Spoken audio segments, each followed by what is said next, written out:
Britain is a hugely diverse religious society, but of all the faiths practiced here, only one is truly British: modern pagan witchcraft, otherwise known as Wicca. Wicca is one of the fastest growing religions in the world. Its followers call themselves witches, worship a goddess of nature, and believe in the power to cast spells. Witches are among us. There's no doubt about it. A long-held presumption about us that we worship the devil. Oh no, we don't. But the most extraordinary thing about Wicca is the story of how it was born. Because while it looks like an ancient folk religion, Wicca was actually developed in the 1940s by a middle-aged nudist from the New Forest called Gerald Gardner. In one sense, he was highly devious. He wasn't a typical founder of a religion. King of the witches. His hair goes this way, his beard goes that way. He was witchcraft. I'm Professor Ronald Hutton. As a historian of British paganism, I've been studying Wicca for over 20 years. In this film, I'm going in search of the truth about this secretive, magical faith. I want to find out how this extraordinary Englishman reinvented witchcraft, became Britain's first celebrity witch, and in the process created a new world religion. Is it not a fact that these meetings are really very largely sexual orgies? They're not. Not in the least.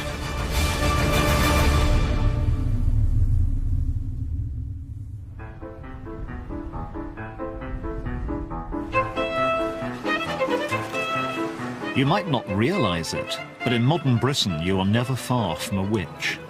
They don't wear pointy hats, and they don't ride on broomsticks, but they do cast spells, and they definitely believe in magic. And unless we're talking about Harry Potter, a lot of people find that problematic. To the public, Wicca is often seen as mysterious, secretive, maybe even dangerous. But is this fair?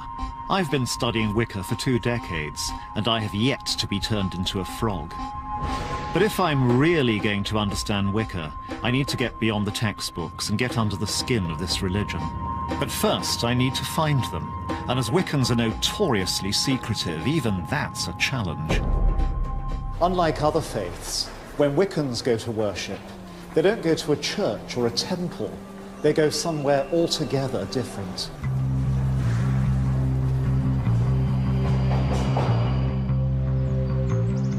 Modern witches are often urban creatures, but as a reverence for nature lies at the heart of their faith, they conduct their rituals in parks and woods right in the heart of the city.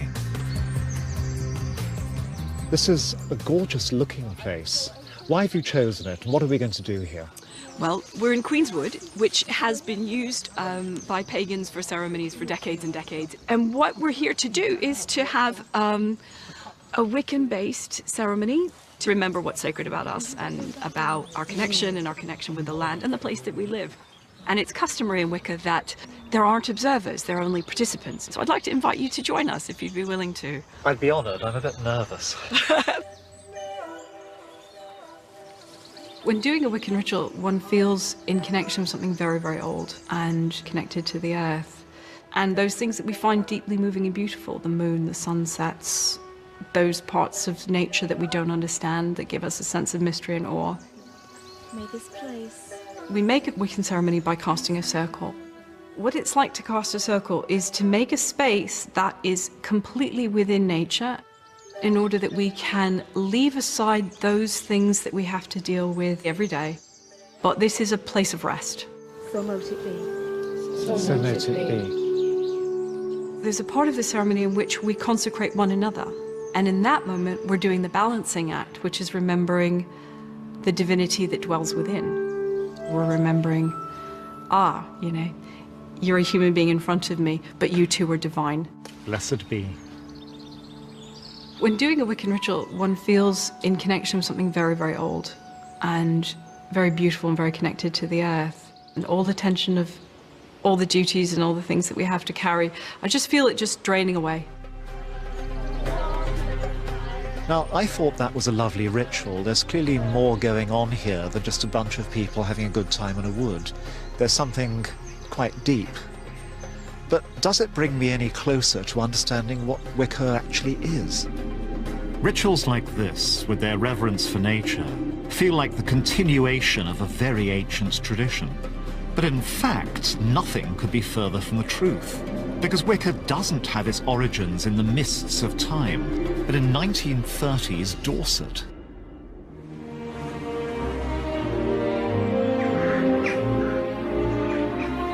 In 1938, a 52-year-old ex-colonial gent called Gerald Gardner retired with his wife to the south coast of England. This is Highcliffe, an archetypal conservative English community with its village church, Rotary Club and Tory MP. But hidden just beneath the surface 75 years ago was something a lot stranger. And Gerald wasn't long in finding it. For one thing, Highcliffe was a hot spot for naturists.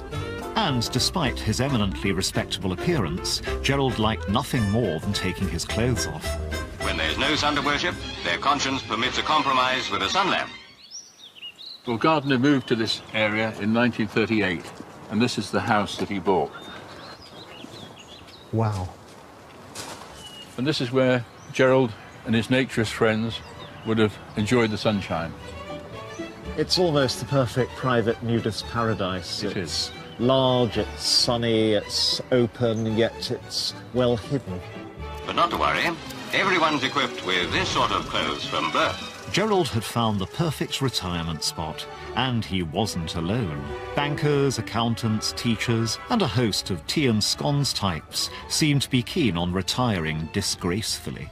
We've got extraordinary evidence of this from a rather jokey piece which appeared in the Christchurch Times in 1939. The instant success with the neighbours of the Elphinstone Road nudist colony has been marked.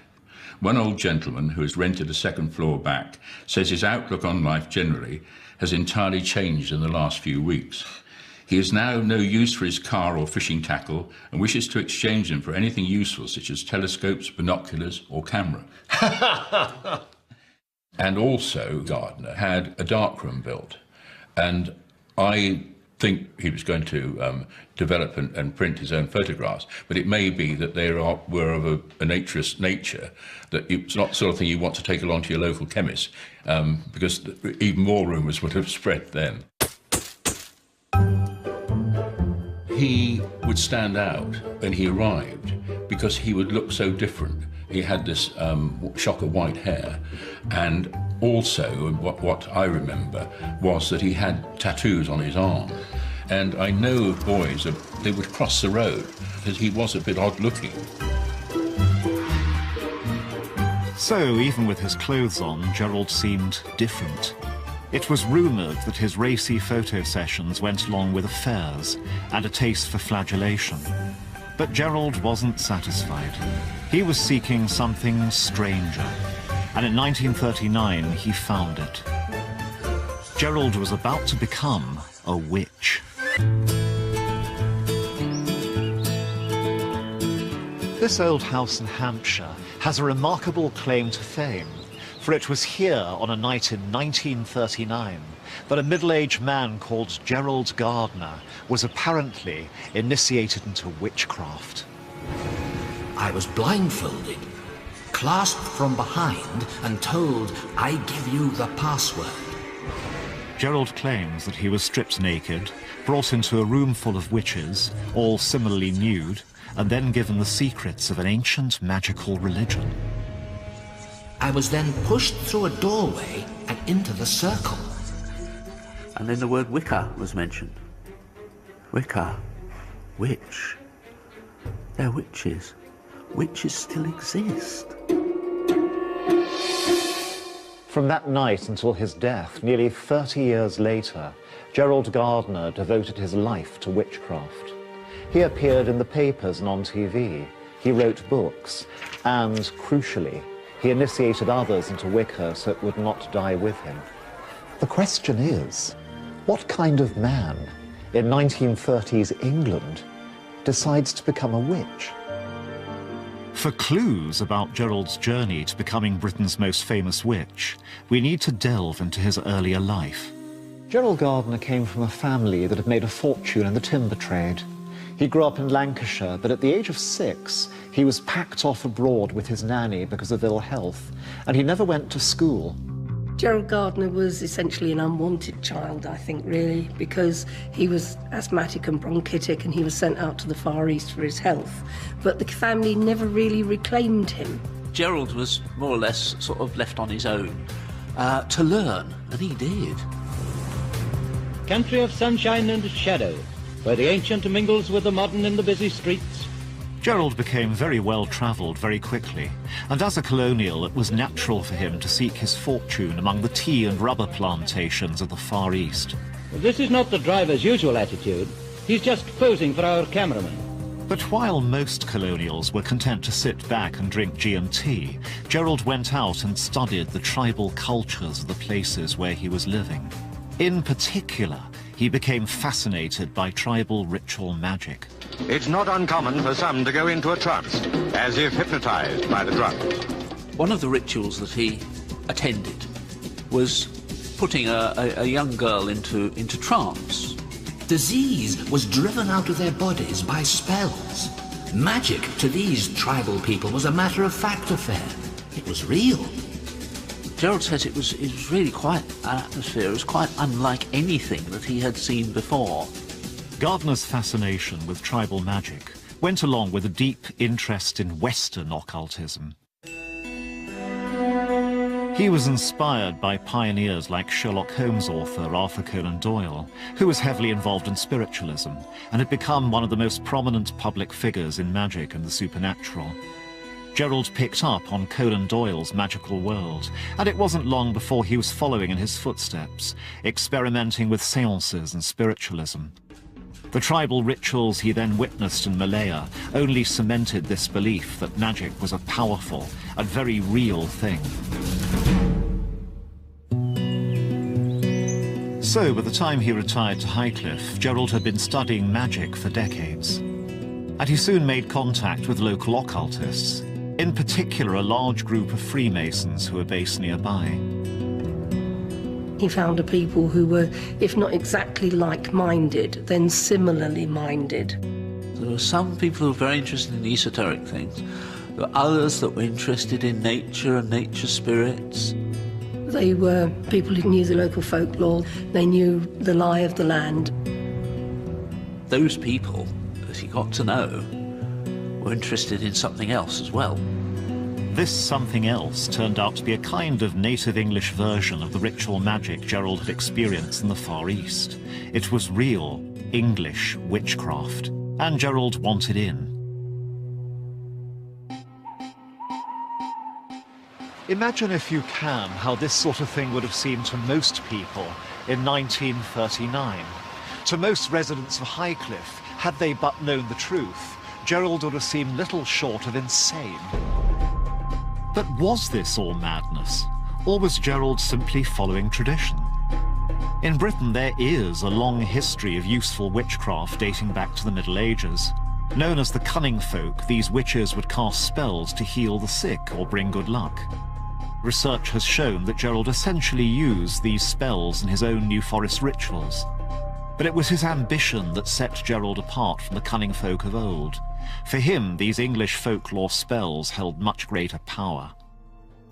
Gerald had ambitions to use magic on a much grander scale that would change not just your health, but the entire world. He was about to test his newfound magical powers against something truly dangerous. As just across the sea, Hitler began to threaten invasion. When he wasn't casting spells, Gerald was also a prominent member of the local Home Guard. And so, it made sense to Gerald to prepare to repel the Nazis, not just with rusty bayonets, but with magic. And on one night in 1940, that's exactly what he and his coven are said to have done. We were taken at night to a place in the forest where the Great Circle was erected. I've come to the depths of the New Forest in search of the exact location of this famous magical encounter. And here to talk me through it is Gerald's biographer, Philip Heselton. Yes, hello, Ronald. Glad you found it all right. We're here because Gerald, Gardner, said we were taken at night to a place in the forest. And there we created the largest cone of power that we had ever attempted. What's a cone of power? Well, it's not a physical cone. It is something magical, something, a thought form, if you like. This was to be directed towards the high command of the German army, and indeed to Hitler himself. For Gerald, the threat of German invasion was the perfect opportunity to demonstrate the true power of Wiccan magic. And the great cone of power was raised and slowly directed in the general direction of Hitler. They built up power, dancing quickly round. And then when that power had reached its climax, there was this cone of power which could be seen by those who were sensitive to these things. The command was given. You cannot cross the sea. You cannot cross the sea. They rushed towards the fire, at the same time raising this cone of power and sending it over to the German high command and indeed to Hitler himself. I have to confess, although the night isn't particularly cold, I'm shivering a bit here. I got wet feet. It's pretty uncomfortable. Would it have been similarly physically exhausting for them? Well, yes, because they weren't in the first flush of youth, most of them. It was something which exerted them. It exerted them greatly. And Gardner says several of them died shortly after that ritual. You cannot cross the sea. You cannot come. You cannot come. This was, if you like, the life force of the individuals coming out. This was important to them. And they were prepared to sacrifice themselves, if necessary, in order to achieve this objective. This wasn't just doing it for fun. These were people, you know, they were too old to join up, and all right, Gardner was in the Home Guard, but they felt they wanted to do something. And so they used the skills that they believed that they had, which were the magical ones. And so, I say, it would be surprising if they hadn't done it. And we know of various other groups throughout the country that were doing similar sort of things.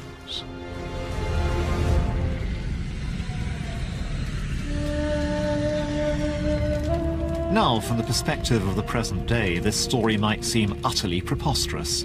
Witches effectively sacrificing their lives in order to create a spell to ward off the Nazis. But Hitler didn't come, and even the British government seemed to feel threatened by the power of magic. Shortly after Gerald's Cone of Power ritual, a spiritualist called Helen Duncan was actually prosecuted for her occult activities. Duncan had rattled twitchy naval officers and attracted the attention of the authorities in 1944, when she held seances in Portsmouth and began answering questions about people's relatives who'd been killed in action. She had been too good at her prophecies and had alarmed the security forces. And in fact, she was imprisoned for a while. But Gerald's passion for the occult was unwavering, and crucially, he wasn't alone. He was drawing closer to the most notorious magician in the entire world, Aleister Crowley, known as the Great Beast. Crowley was an infamous magician whose alleged black magic had earned him the title wickedest man in the world. Never far from controversy, Crowley could have a distinct dark take on the occult. I simply went over to Satan's side. I found myself as passionately eager to serve my new master as I had been to serve the old. Gerald knew Crowley's work and actually appropriated many of his magical writings in his early Wiccan rituals. But Gerald and Alistair were very different men. Where Crowley's brand of magic could be dark, Gardner was interested in the positive side of the occult.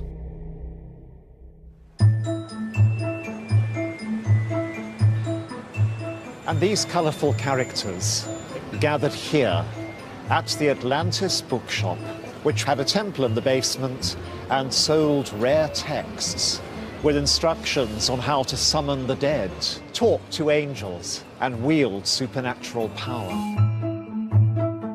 It became a safe haven for like-minded people to come, meet, and discuss things without prejudice, and it gave them the protective colouring that at the time they needed.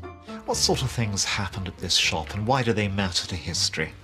They matter because there were so few places that people who've been interested in this sort of thing could meet their fellows, where you could talk as equals, whether you were a witch or you were a high ceremonial magician or an astrologer or a numerologist, you have always been treated as equals here. And people would have enjoyed each other's company because they could talk honestly. What do you think of Gerald Gardner? My father used to come home saying, "He was in again today, kids, king of the witches. His hair goes this way, his beard goes that way." And he had style, he had presence, and he had a great cracking wit as well. That charismatic person is exactly what you need to create a movement. And this gave him a platform, not exactly as a recruiting platform, but it was a place where people could come, meet each other, be gently vetted to see if they were suitable. Crowley was nearing the end of his life, and he wanted Gardner as heir to his secret occult society. But Gerald was not content with a secretive underground subculture. He wanted to take Wicca to the masses. So that's exactly what he was about to do, with a bang. Is it not a fact that these meetings are really very largely sexual orgies? They're not in the least. Dr. Gerald Rosso Gardner is a qualified scientist. He is also a witch. This is Gerald Gardner, appearing on the BBC's Panorama programme in 1958.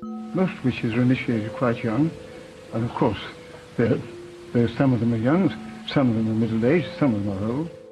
Just a few years previously, Gardner had been performing spells in the New Forest with a small coven of witches. So, how on earth did Gerald make the transition from local eccentric to celebrity on the BBC's flagship current affairs programme? Gerald had come back to London in the mid-1940s full of enthusiasm about Wicca, but he had to be careful. It might be okay to discuss this stuff in the safety of the Atlantis bookshop, but the Witchcraft Act was still in force. In those days, to proclaim yourself a public witch was illegal, and to be involved in the occult made you a social pariah. In the 1940s, the core beliefs of Wicca were so radical, it was a very risky religion indeed. Britain was still a very orthodox society, and anything other than Christianity was treated with suspicion. But Gerald was desperate to spread the Wiccan word. And so in 1949, he found a compromise. He adopted a pseudonym and he published a novel. And this is it, High Magic's Aid. Although it had to be disguised as a work of fiction, it is actually the first published account of Wiccan magic. This passage, one of many, describes how to conduct a classic Wiccan ritual. Upon the altar lay the remaining pentacle, also cords, black cloth, and other things which he would want for the operation. Taking this pentacle, he bound it with a cord and shrouded it with a cloth. It could be seen just as a story, but for those in the know, you know, it was quite revealing. It included quite a lot of witchcraft rituals that are fairly familiar today. In some ways, it's a terrible novel. It's too many yees and prithys and forsooths and thous. But in essence, it's witchcraft writ large there. High Magic's Aid wasn't exactly a bestseller, but it did sow the first seeds of Wicca out in the wider world. Then in 1951, after a campaign by a group of spiritualist MPs supported by Winston Churchill, who himself had become interested in the occult, the Witchcraft Act was finally repealed. Gerald was now free to out himself as a witch and to tell the world all about Wicca, which was by now developing into a fully fledged religious system. Since his New Forest initiation, Gerald had become something of a magpie, building his new religion from many sources. He borrowed heavily from both English folklore witchcraft and modern shamanic magic for his spells and rituals, whilst the iconic symbols that would become synonymous with Wicca, most notably the pentagram, were in fact ancient symbols that had been adopted by the Freemasons. This blend of influences found expression in Gerald's collection of magical objects.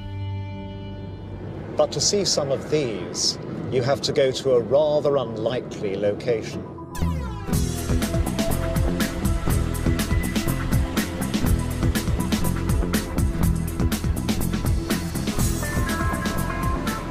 I've come here in pursuit of one of the most significant collections of Wiccan artifacts in the world. And among them is one of the most important Wiccan manuscripts of all. The owner is John Bellum Payne, a property developer now living in Spain. Please come in. Thank you.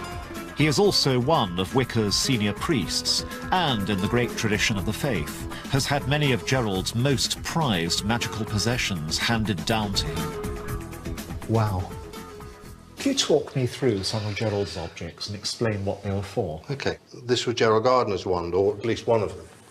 And he would have used that to cast a circle. The other items here that we have from Gerald is one of his athames. What is an athame? It's a ritual knife. We only use an athame for magical purposes. Oh my. Obviously, it's phallic, so it would be used for some sort of recreational purpose, I think. Other items of Gerald's are these two crowns. The priestess would wear this one, of the representing the triple aspects of the moon, and this would be what he would have worn, which was representative of the horn god. So they're representing goddess and god in the circle. Goddess and god, absolutely right. Ron, I actually think that that's your size. Would you like to try it on? If you would like me to do so, yes, by all means. Absolutely. Okay. It's remarkably comfortable. Gerald was a practical sort of chap. But the real prize is much too valuable to be kept in John's basement.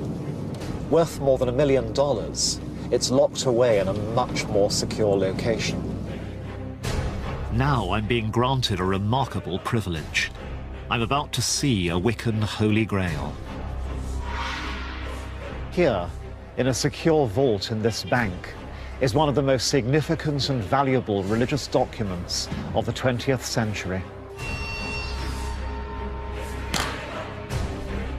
This is the foundation text, the closest thing to a Bible, of modern pagan witchcraft. And never reveal the secrets of the art. It's called the Book of Shadows. It's Gerald's own magical workbook, his experimental notes for what Wicca would become. Here Gerald wrote down the original rituals and spells that Wiccans have been using ever since. It's a manual, and like Wicca itself, it remained a work in progress rather than a fixed set of doctrines. So Ronald, this is it. This is Gerald Gardner's first and original Book of Shadows. First of all, it's probably the most famous book that there is in the craft. And as far as that is concerned, my take on this book is I think it's as important as owning the original Bible, because it's full of just everything that Gardner learned at that stage from a whole load of different sources. First, draw a circle with athame and sprinkle with exorcised water. Light candles. And this is the important part, is this is a book of experiences. This is a book about things that have gone right and some things that have gone wrong. This is wonderful. It's certainly the oldest Wiccan book surviving in Europe. It is a strange mixture, which I think is classic of Gerald. It's a mixture of a book of actual ritual to be used in the temple and read from. It's also a kind of notebook with odds and ends taken from all sorts of sources. I call upon the goddess to enlighten the hearts of all whom I call into this circle. Looking at this gives me two further insights into old Gerald. The first is just his love of beautiful things, his artistry, his love of script, like his love of wands, like his love of crowns, and also his willingness to adapt, to go on from one thing to another. This is somebody who's creating a work in progress which other people can pick up and with which they can do things. And move on from. Yeah. Yeah, that's the exciting thing about the craft, is it never stays still. In the Book of Shadows, Gerald had written not just a guidebook to the spells and rituals of Wicca, he'd produce a manifesto for a new religion.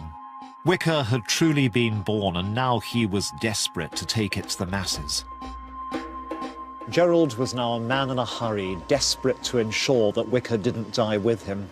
He'd devote the next 10 years to spreading word of it throughout the land, whatever the consequences. In 1954, Gerald published his essential guide to Wicca, Witchcraft Today. He also opened Britain's first museum of witchcraft on the Isle of Man, and he started to be featured in newspapers looking for a sensational story. Today, the People prints a report that discloses the existence of a repulsive sword-necked priestess go wild. It was after a series of muckraking tabloid features accusing Gerald of practicing black magic and devil worship that he really got his big break. Gerald was invited to defend himself on Panorama. This would become a definitive TV moment watched by millions that gave the British public their first sight of a real live witch. Is it true that the dancing takes place as a rule naked? Yes. Now why is that? It's the tradition, it's the order of the goddess, who you shall always be naked, that's my right. And of course, to work magic, you must be naked. Gerald couldn't have hoped for a bigger audience, and even in the face of some provocative questioning, he kept his dignity. Just. I want to put this to you very frankly. I've been reading your book, and I'm tempted to ask you, is it not a fact that these meetings are really very largely sexual orgies? They're not. Not in the least. Gerald might have faced derision from the BBC, but 12 million people had just heard about Wicca for the first time. And what then happens when the circle is drawn? Well, then, of course, they generally are starting with the dance. Then there's the worship of the gods. Then, of course, it depends what they want to do. If they want to work magic, they work magic. I think Gerald felt he was on nothing less than a sacred mission, and now he had found his audience. What he was about was getting this thing planted in as many places as he could possibly bloody well plant it, because he reckoned it was great stuff, and he wanted it to survive. I would never have come to Wicca and pagan witchcraft if he hadn't done that, if he hadn't published a book when some people maybe thought that maybe that wasn't the best idea. I would never be where I am now. He's the one who put it out there and said, no, people should know about this. This is amazing. Well, thank you very much. Broomsticks, I think, are all waiting. And through all this, Gerald got his wish. He had become Britain's first modern celebrity witch. It's like turning the crank handle of an old car, you know, nothing happens, and then suddenly it sparks into life, you know. That was what happened in about the mid-50s, and a coven was formed, which kept going, and in fact is still going today. As Gardner's fame grew, so too did his following. People were writing to him in their hundreds, wanting to become witches. One of his converts who joined him on Panorama was Lois Bourne. Janet, how old are you? I'm 29. And are you a hereditary witch? Well, I do have witch ancestry, but it's only within the last few years that I have been practicing witchcraft. How did you find out about Wicca? I had all these spiritual gifts and I didn't know what to do with them. And eventually I read a book by Gerald Gardner, I think it was called Witchcraft Today, and I wrote to him and I asked him if he could explain these strange things which had happened to me throughout my life. And he said, well, it's very clear to me, my dear, that you are a witch. And of course I burst out laughing. And I said, but do witches really exist except in fairy stories and in mythology? And he said, well, about 1 person every 8,000 has the gift so strongly emphasised the way you have it. And he offered to introduce me to a group of witches who would help me and train me. What makes people take up witchcraft? Well, it seems to me that we live in a highly mechanised age in which many people have lost their sense of belonging. Witchcraft brings them back to living in harmony with the rhythm and the seasons of the earth, and thereby helps... Why did Gerald value publicity so much? If he didn't indulge in a bit of publicity, apart from his books, how was he going to present this to the world? How was he going to introduce these gods to them? I think he was driven by something outside himself. I think this was his purpose in life. Well, I am convinced that we all come to Earth with a purpose, that there is something that we have to do. And I think that this is what Gerald's purpose was. Dr. G.B. Gardner, sweeping the crossroads near his home in Castledown, placing the dust in a shoe in which it's taken indoors, is done to simulate sweeping away continuous bad luck. And it wasn't just women who were drawn to Wicca. Several young men joined Gerald's original coven. One of them was Zachary Cox. His eyes were bright blue and incredibly glittery eyes. He didn't look mad in any destructive sense, but he looked kind of nicely mad, if you know what I mean. These were the eyes of someone who had only 1 foot in the world of the commonplace.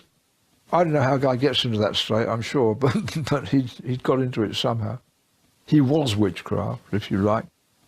The time had come to let this thing go loose and play its part in what was going to happen next. But the really weird thing is it worked.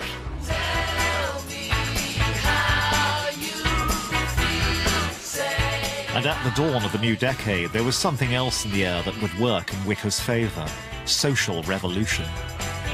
Social rebels have taken over in what seems more like an invasion than a revolution, because they've got their own new language. As the 60s began to swing, Wicca's emphasis on gender equality, nature worship, and sacred sexuality made a perfect fit for the historical moment. It was almost as if Gerald had predicted how the world was about to change. He was a conduit for something that it was the right time for that to happen. By the time that Gerald died in 1964, Wicca was on its way to becoming a global faith. And in America, where the counterculture was really rocking society to its core, Gerald's radical new religion exploded into a phenomenon. Throughout the 70s and 80s, Wicca continued its march into the mainstream, helped in no small part by hugely successful cult movies like The Wicker Man, which provided a tantalizing, if inaccurate, glimpse of the pagan faith to cinema goers throughout the world. Oh God! Oh Jesus Christ! But as Wicca expanded across the globe, without its eccentric leader, would this very British religion flourish or perish? In Britain today, Gerald Gardner's radical religion, his feminist, eco-friendly, magical faith, has taken its place at the heart of our culture. Where once witches were persecuted and driven underground, today they can be out and proud. 21st century Wicca is plainly a far cry from its roots in the New Forest. The forthcoming census results are expected to show it well up among the top 10 religions in the United Kingdom. And as the faith has grown, Wiccans have formed campaign groups. These organisations lobby the government about the ongoing recognition of Wicca and its followers' rights. One of the most prominent and active of these groups is to be found in the modern police service. I want to find out how Gerald's legacy is influencing policy and changing attitudes within some of our most respected professions. Andrew Pardey is spokesman for the Police Pagan Association. Border Officer Adam Perment represents pagans in the Home Office. The format we used, the way things are laid out, was brought to us by Gerald Gardner. I don't think we would be doing the same type of thing, casting a circle, calling the quarters, had not Gerald Gardner given to us what he did give. And when we look at it, if I look at Wicca, it's probably the only religion that England has ever given to the world. Police officers may go in and they may see an altar set up, and they may not know whether the possession of a ritual knife falls underneath defences in law or not. And it's simple things like that that just make the police a bit more reassured of how they're dealing with people, but also allows that pagan community to know that they're going to be dealt with fairly, just as any other person would. And if Gerald's legacy is becoming influential in the UK, in America his radical English faith has infiltrated the very heart of the establishment, the US military. Roberta Stewart and Reverend Selena Fox are on a mission. Stewart's husband, Sergeant Patrick Stewart, was killed in combat last September in Afghanistan. The Nevada native was a Bronze Star and Purple Heart recipient. He was also a member of the Wiccan religion, whose symbol is the pentacle. Stewart was refused a Wiccan memorial because the authorities viewed his faith as a cult and not as a true religion. I said, "Where's my husband's plaque?" And they indicated that the emblem of our chosen faith was not allowed to be on there. Since this test case in 2007, the Wiccan pentagram has been a religious symbol officially recognised by the US military and can be carved on the gravestones of service men and women who are killed in the line of duty. Back in the UK, Wicca's evolution shows no sign of slowing down. Indeed, it's almost certainly the fastest growing religion in the country. And what's interesting to me is that it's the younger generation that is leading the march. This is Croydon, South London. Not perhaps the most magical place on the planet. This weekend, Croydon is hosting the biggest gathering of witches in the world. I've come to Witch Fest. When Gerald Gardner wanted to find witchcraft, he had to do so by getting into a secret coven. Today's would-be witches can do so at the click of a mouse. But do these young people know who Gerald Gardner was? To me, Gerald is a trailblazer and a revolutionary. He was so brave and courageous in embracing a religion that was so outside of the norm, and finding other people that could join him in that. That's for me what I respect about Wicca, the opportunity to be revolutionary and passionate about spirituality with an absence of orthodoxy. He inspires me because he was so alive in his own lifetime and vibrant in that. I appreciate how he helped make it more public, and you know, we're all interested in it probably because like of his influence within the witchcraft world. Gardner's legacy clearly lives on amongst this new generation of witches. But have modern Wiccan beliefs stayed true to the original vision of its eccentric creator? What does paganism mean to you? To me, paganism is a spiritual path, and it involves reverence for nature. Wicca means to me finding my spirituality embodied in a religion that is incorporating a feminine divine. What would you call it? Is it a religion to you? Is it a spirituality? Is it a craft? All three. Yeah. Wow. Yeah. It's a craft because we practice witchcraft, and it's a spirituality because it's independent to how we are as individuals and how we explore it within ourselves. Whether it's nature, feminism or spirituality that inspires Gardner's young followers, Wicca is about the power of magic. Magic changed Gerald's life. It gave him a vision of a new type of religion, and it drove him to push back the boundaries of the possible. Magic does work. The fact the sun rises every morning and we're here to see it is magic. The fact that the moon glows big and bright and lights the way in the darkness is magic. And we have that, and we celebrate that, and we hold it very, very dear to our hearts. It's very difficult to define, but it's so powerful. A witch on their own can't do that much, but when they get together, they're so powerful.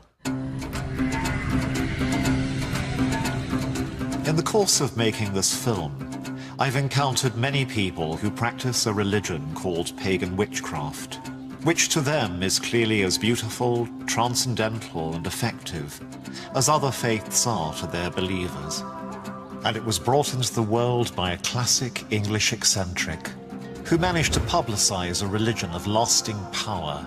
It's feminist, it's nature-centered, it seems to give people a great deal of choice. But the single most powerful idea I take away from Wicca is this.